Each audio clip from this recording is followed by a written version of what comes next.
The lectionary readings for this week come from Luke chapter 6. And in those verses, Jesus makes a stunning claim. Blessed are those who weep now, for you shall laugh. But how is that possible? There's certainly much to be sad about. Many people feel down this time of year. Days seem short, the weather is cold, and we feel the winter doldrums.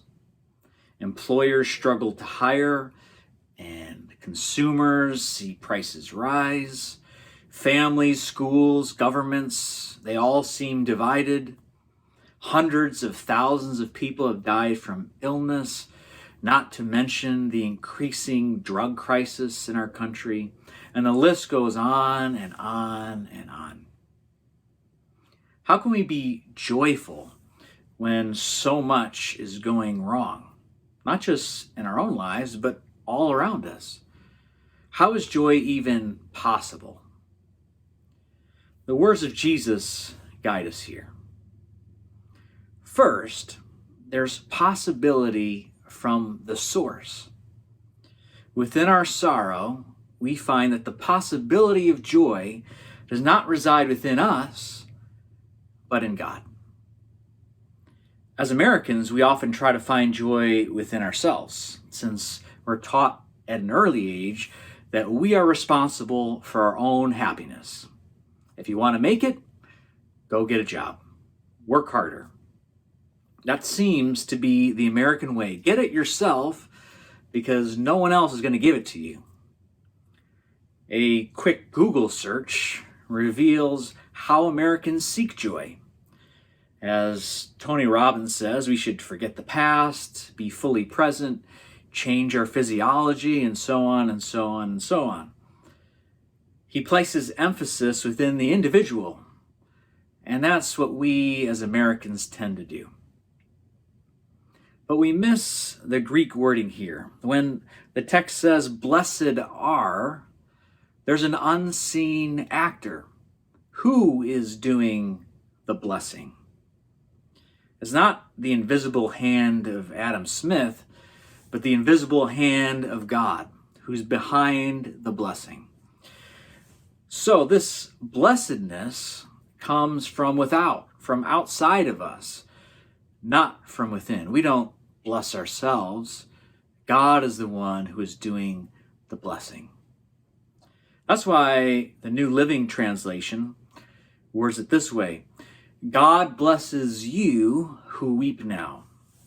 God is the cause of joy, which should be a relief to us, because if we can't find joy within ourselves, no matter how hard we try, no matter what else we do, we don't give up hope, because joy comes from God, not from somewhere within that we can't find. Joy being beyond us should be a comfort. Second, there's the possibility from the future. Within our sorrow, we find that joy is possible from what is yet to come. We don't stop here and now. We know the story continues, and joy can come from beyond. Sometimes we expect joy to come from our present circumstances, and yet we're stuck waiting and waiting and waiting. It can take days, weeks, months, even years. We just can't seem to get the joy that we're looking for. This comes to mind because one of our cars has been in the shop for repair, and the necessary part that we need has been delayed in shipping, and it's taken a ridiculous amount of time. And it's easy to get discouraged when waiting for so long. But as Christians, we realize that joy isn't in the present. The second part of that verse directs us to our gaze in the future. Jesus says, blessed are those who weep now, for you shall laugh. Right? There's that contrast between now in the present and what is yet to come. In those words, Jesus reminds us that weeping is temporary in the now, and that the future will lead to laughter. You will laugh. Again, the New Living Translation highlights this by saying, in due time, you will laugh. Now, we all wish in due time was now, or in a few hours, or tomorrow. But that time is coming. And the dueness of time is decreed by God, not by what we prefer. In case we miss this, Jesus comes back to this again in verse 23. When we face painful opposition, which is a sign of the end, Jesus tells us to leap for joy, for a great reward awaits you in heaven. So when we face difficulty, we don't look only to the present, we look ahead.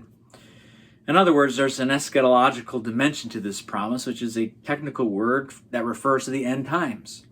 Jesus has the end in mind here. Far too often, we tend to be nearsighted, since we expect joy right now. But we may weep for the moment, since joy comes in the morning, tomorrow, in the day yet to come. So let us not give in to darkness, though it may seem to last, but let us wait for the light. As believers, we proudly proclaim, joy will come. It's not an if, but a when. Laughter may seem distant now. It may even seem odd. How could we possibly laugh? But we wait, and that laughter is in stark opposition to the pain experienced here on earth. Comfort comes to those who find their joy in God, not in themselves, but in the Lord. Politics, economics, social dynamics, and all the rest will disappoint us eventually. For true joy comes from the maker of joy, who graciously offers his blessing to his people. Now and forevermore, let us look ahead to the God who brings us joy. Amen.